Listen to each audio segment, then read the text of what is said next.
Every day, you and I get bombarded with negative news. And just like our bodies becomes what we eat, our minds become the information that we consume. If you want to stay positive, it's so important that you also listen to stories that inspires you and uplifts you. In this podcast, we interview world-leading experts dedicated to solving the world's most pressing problems. And if you stick around, I promise you will not only be as informed as if you watch the news, you will feel uplifted, inspired, and have more positive energy in your life. Welcome to Great.com Talks with. Hi and welcome. Today Great.com talks with Jennifer Rodriguez, who is the Executive Director of the Youth Law Center. And if you haven't heard of them before, the Youth Law Center is an organization that advocates to transform foster care and juvenile justice systems across the US. And if you're new here into this podcast, you definitely want to press subscribe, either on YouTube or in your podcast app, because today we're going to look at how we can make justice systems more fair and better for children. So Jennifer, thank you so much for taking the time to speak with us today. I'm really happy to be here. Good. So how would you describe the Youth Law Center to someone that is not familiar with your organization? Sure. Well, every day, hundreds of children in your community are removed from their home and placed either under the care of the government in foster care or in the juvenile justice system. And for any child, being separated from their family is the most disruptive and traumatic experience that a human being can have, right? We are, as human beings, we are wired for connection. As children, we're dependent on family. And oftentimes, these systems, they're bureaucracies. They are relying on families and institutions in our community to care for children. So our job at the Youth Law Center is to make sure that every single child who comes into foster care, one, receives the parenting and has the relationships that all of the science and children directly and our morals really tell us that children need to thrive. And our second goal is to make sure that as children are growing up under the care of these systems, that they receive all of the help, the support, the services, the opportunities that they really need to achieve their dreams and their full potential. Wow, that is such highly important work. So are you doing this through legal action, or what is the way you're working? Yeah, so the Youth Law Center, we are a legal advocacy organization, and over our 41-year history, we, I think, have used just about every strategy that you can imagine to make sure that children are safe and that they have all of the opportunities necessary. So sometimes that's through litigation, sometimes that's through law reform, changing the law, enforcing the law, interpreting the law. Sometimes that's through working directly with the agencies that care for children to help them understand what they need to do. Sometimes that's through partnering with people like developmental researchers to make sure that all of the really important science that drives really child development and best practices, that's applied at the field level. So sometimes that's through the media advocacy and educating the public. You know, one of the things that I think is so important is that childhood is really sacred, and we have to use every tool possible to protect childhood and to make sure that children have full and robust childhoods. I couldn't agree more. And I think that really sets society up for having less problems in the long term. So help me understand the problem then, because I assume that sometimes foster care or even justice systems are necessary, but where do we go wrong? What is where are the problems from your point of view? So let's talk about foster care and focus on that, because even though we advocate for children both in the foster care system and in the juvenile justice system, and we actually believe that the children that are in those two systems are really the same children, the systems are structured really differently and they have different goals. So we'll start with foster care. you are right that at this point in time, we haven't figured out how to build communities that are strong enough to really hold and protect all families, so that when a family is struggling and can't parent their children, we don't have to go in and remove, right, and separate. So until we can figure out how to do that, we're going to have children that are removed and placed into foster care to assure their safety, to support parents when they're having a difficult time and they can't parent that children day to day. And the problem really is that the systems that are developed to take care of children, they are developed like bureaucracies, right? So you have people that are making decisions who are very far away from the experience of being directly impacted by those systems. And you have folks who are making decisions that are based on thinking about all the bad things that can happen and sort of developing their day-to-day practices around those. So avoiding risk, avoiding liability, trying to prevent the bad things from happening in the system. And then on the other side, you have the people whose day-to-day life is impacted by those decisions. So those are children, those are foster families, those are birth families, and they're closest to both the problems, and a lot of times they have the best ideas for how things can be improved, but they're furthest away from the ability to be able to harness the power to make decisions and actually influence day-to-day practice. So what happens is folks come into this work, whether you are a social worker or you're a foster parent or you're a lawyer that's representing a child, people come into this work because they want to change the world, right? And they're thinking that the avenue to do that is through the life of a child, because that is the best way for any of us to really create a different future, is to make this investment in children. But then they walk in the door and they're working in a bureaucracy that is not focused on the customer being the child, or the customer being the family, the family unit that's caring for the child. So things fall apart at that point, and it's very, very hard for systems to keep the right goal in mind. And in our opinion, at the Youth Law Center, the most important goal for any child who comes into foster care is to make sure that their relationships are protected. And whether they are in foster care for an hour, a day, a month, a year, that every single moment they're in foster care, we make a promise to them that they can receive excellent parenting, that they're living in a setting where they are loved and nurtured and where they feel that they belong, where somebody is actively working to make sure that they excel and that every door will be open to them as an adult. That to us seems like both the most foundational and kind of basic commitment we can make to children, and also the most important and transformative.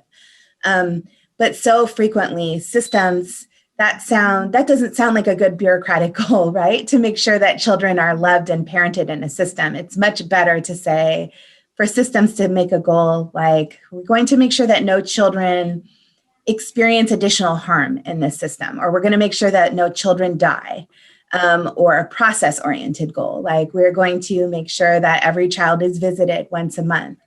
And the truth is that none of those goals would be sufficient for our own children. Like, we wouldn't be saying, well, I've been successful as a parent if I can get my child to 18 without dying. I mean, there may be some parents who think that when their children are teenagers, but for the most part, we have higher aspirations. And so our challenge is to really get systems to think in that way. Think about what would they want for their own child. Yeah, I think that's such a key sentence. What would you want for their own child? Because the problem with systems is that they are logical and black and white thinking, this or that. And relationships, from mine and all of our point of view, is they're messy. There are a lot of gray zones. And the more problem you have in a relationship, which is, I guess, often the case in these problems, the solutions are not binary. They're not that easy. You have to think about them and you have to be emotionally involved, which is not the place for logic like in these systems. So I can really see the gap between, relationship building and emotions and then the logical structure of these bureaucracies. So how can you bridge that gap then with law? Because law also seems like a logical approach, right? So help me understand how you're bridging. Well, no, you've got it exactly right. It's a logical construct, the law, and it's also a really conservative tool, right? Law gives you if the law is black and white and you understand what the law is saying and you can enforce the law, then you can get people to comply, basically. You can get them to do what you want them to do. And so law isn't really the best tool. You've got it spot on to help people focus on relationships and work through problems using those relationships. So what we do at the Youth Law Center is one of our primary system change initiatives in foster care is called our Quality Parenting Initiative. And our goal in the Quality Parenting Initiative is to work with leaders of public and private systems, so the folks who are running foster care agencies, and create a process with them where we bring together the people that are directly impacted, foster parents, birth parents, youth, the workers who are every single day working closely with young people and family, the courts.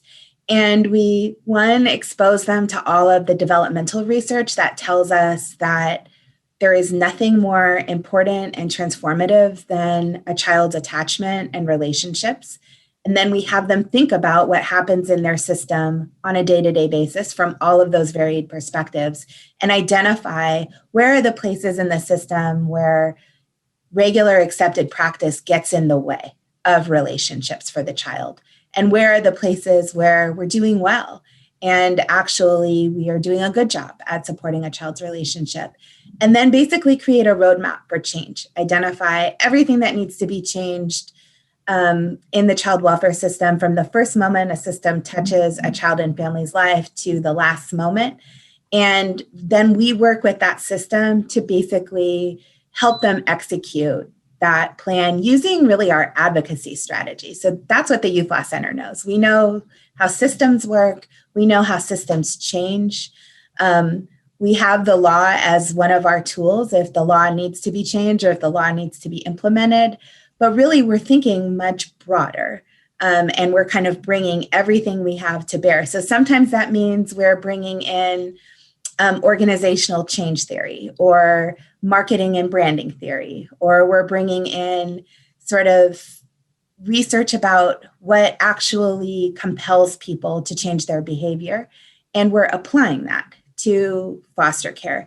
And that's really important because, as many of your listeners probably know, the foster care system is a little bit mysterious. I think we're in a time where most people know that there are children who grow up in foster care because it's been enough in, popular media. There have been movies, there have been TV shows, there have been books about what that experience is like growing up in care. But most people don't know exactly how it operates.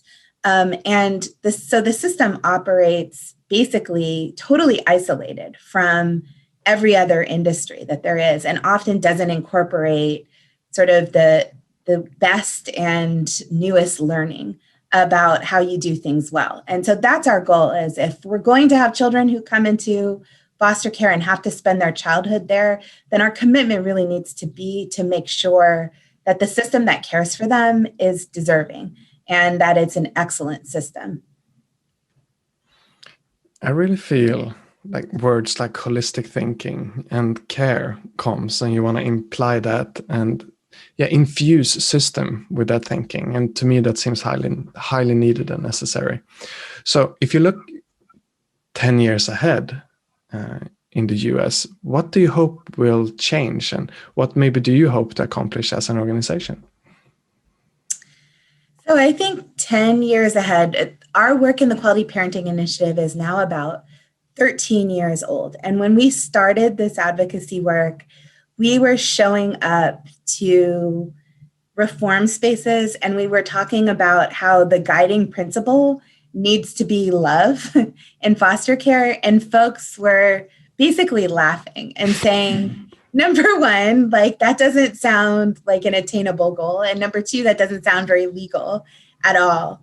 And now I think we're 13 years in and folks finally get it. That actually, if you're in a space talking about the care of children and you can't talk about love, that's a flaw of the system, right? That's a system defect that's there. So now I think people are in a stage of figuring out what's the best way to operationalize holding children's relationships as the primary goal in every single decision-making process, and thinking about the fact that, again, childhood is sacred. And so what are all of the things that we need to do to protect childhood for children, to make sure that children have all of the normal experiences that, frankly, many people take for granted growing up.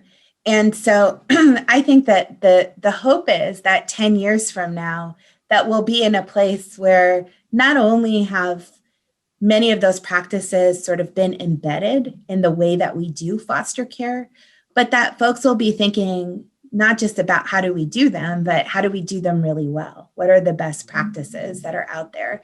And our goal as an organization is to say that we think the key to being able to do that is through having a process that really is both top down and bottom up at the same time. So we need to have the folks who are leading systems holding this goal of children's relationships and excellent parenting as the number one goal for their system, and thinking about that in every single practice and policy and touch that we have with a child or a family. That's really important. And we need to have their commitment that they're willing to change anything that interferes with that, and that the folks who they're going to rely on as their experts in the system for telling them what's wrong, what needs to be changed, the best way to change that, are going to be the people that are most impacted by their decision. And so that is that side of this. That is the bottom up side, that ideally 10 years from now, it will be common practice that we believe we cannot run a bureaucracy without having full involvement and partnership with the folks whose lives are impacted. So children, youth, birth families, foster families, that they're fully involved. And if we're there, and I feel like I'm being a little bit overly optimistic. I grew up in foster care myself, and so I spent my childhood in the system, and I've been now on the other side doing advocacy work as a lawyer for 20 years now. And so I'm thinking, 10 years, it's not that long. So this goal sounds pretty ambitious, but, magical things can happen all the time. So that's what we're going to hold our standard to be. And we're going to just keep working on that. I really enjoy what I'm hearing, to bring decisions more to people that are actually being involved and affected, and also ask the question, what is best for the children? Instead of asking questions, how can we stop bad things from happening? Or how can we prevent children from dying? That is less holistic in the way the questions are being asked. I really enjoy that. Unfortunately, we're coming towards the end of the interview now, but I would love to know, what can someone do to keep updated with the Youth Law Center and kind of see where you guys are heading in the next 10 years? Yeah, absolutely. So you can visit the website for the system change initiative that I told you about. That's QPI 4 kids.org. So that's the best place to see the work that's happening across the country around this movement to really put children's relationships first. You can also visit the Youth Law Center's general website at ylc.org and sign up to get on our mailing list so that you stay informed. We certainly always appreciate people who are willing to invest in our dream of being able to prioritize children's relationships and meeting that 10-year goal that you're talking about. And I'll also say that I really want to emphasize that the only way that we're going to really be able to give children the childhood they deserve is if everyone gets involved. So there's a role for everyone in your community Even if you can't become a foster parent right now, if you can support a family in your community by saying, can I make dinner for you once a week? Can I connect my church up to support you and the children that you're caring for? Can I mentor a young adult who is transitioning from foster care to adulthood and help them get their first job or fill out a college application?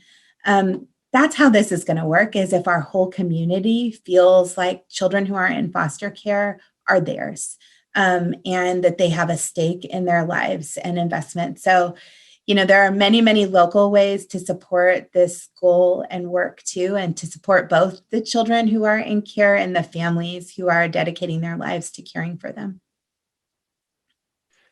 Beautiful. Jennifer, thank you so much for taking the time to speak with us today. I've very much appreciated hearing about your approach to make the systems a little less square and a lot more loving. Thank you. Thank you for having me. And it's so wonderful to be interviewed by somebody who gets it right away. So I am very, very appreciative, and you make me feel optimistic. So thank you. Thank you. Then we share our optimistic personalities, I believe. Thank you so much for shining that through our podcast. Thank you. And for you listening, if you enjoyed this episode, press subscribe on YouTube or in your podcast app, because that is showing the algorithms that this is an important conversation. So more people can learn about how we can put children first when it comes to foster care homes. Thank you so much for listening, and we'll see you in the next episode. What is great.com? That is the most common question that we get. And the shortest answer I can give you is that we are a company that is moving money from the online casino industry and donates it to charities that is helping the environment. The long answer, unfortunately, I don't have time to tell you today. But if you're curious, definitely Google what is great.com to learn more.